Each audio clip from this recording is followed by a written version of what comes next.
তো আমরা আজকের ভিডিওতে জারণ সংখ্যা নির্ণয় করা শিখব। তো দেখো এখানে লিখছি H2SO4 sulphuric acid, potassium permanganate KMnO4, Na2O2 sodium peroxide, আর হচ্ছে HNO3 নাইট্রিক অ্যাসিড। এই চারটা থেকে আমরা এখানে সালফারের জারণ সংখ্যা নির্ণয় করব। এখান থেকে আমরা ম্যাঙ্গানিজের জারণ সংখ্যা নির্ণয় করব, এখান থেকে অক্সিজেনের জারণ সংখ্যা নির্ণয় করব, আর এখান থেকে নাইট্রোজেনের জারণ সংখ্যা নির্ণয় করব। যার জারণ সংখ্যা নির্ণয় করব তাকে আমরা x ধরব। কি ধরব? x। তো এটা দেখো এটার জারণ সংখ্যা আমরা x ধরব। তাহলে হাইড্রোজেনের জারণ সংখ্যাটা জানি মুখস্থ +1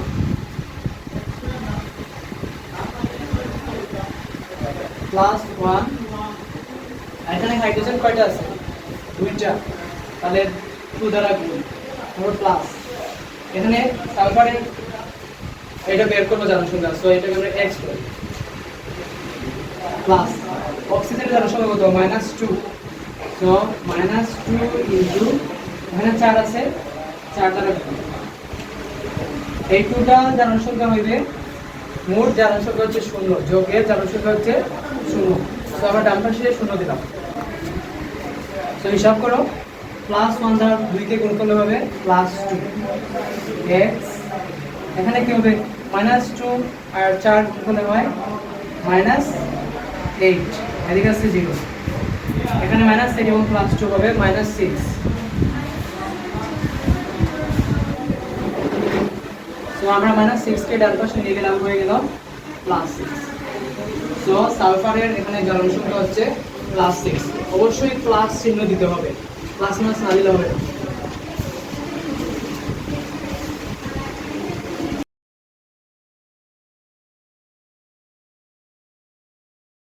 এবার পটাশিয়াম পারম্যাঙ্গানেটের আমরা ম্যাঙ্গানিজের জারণ সংখ্যা নির্ণয় করব। সো যেটা জারণ সংখ্যা নির্ণয় করব সেটাকে x বলবো। সেটা দেখো পটাশিয়ামের জারণ সংখ্যা হচ্ছে +1 এক নম্বর গ্রুপের। এক নম্বর গ্রুপের সবার হচ্ছে জারণ সংখ্যা +1।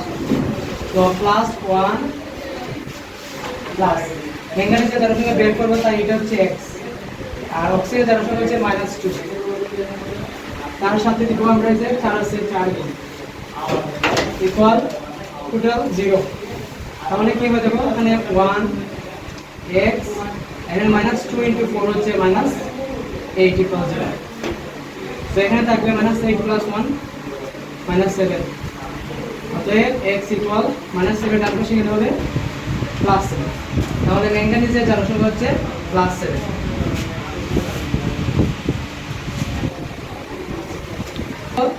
সোডিয়াম পারঅক্সাইড, আমরা জানি পারঅক্সাইড যৌগে হাইড্রোজেনের জারণ সংখ্যা হচ্ছে +1।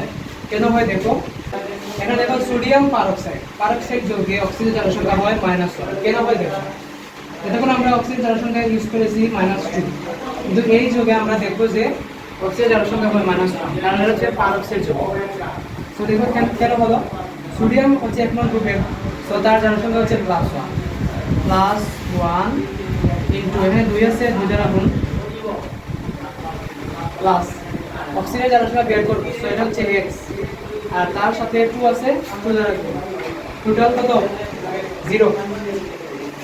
তাহলে 2 দ্বারা 1 গুণ করলে 2x = 0। পরে আমরা 2x জায়গায় রাখলাম, +2 দিয়ে গেলে -2, x জায়গায় রাখলাম, 2 দিয়ে গেলে ভাগ হয়ে যাবে, -2 ভাগ 2 হচ্ছে -1। তো এখানে এই অক্সিজেনের জারণ সংখ্যা হচ্ছে -1। Why? Because this is a peroxide যৌগ। এবার দেখেন নাইট্রিক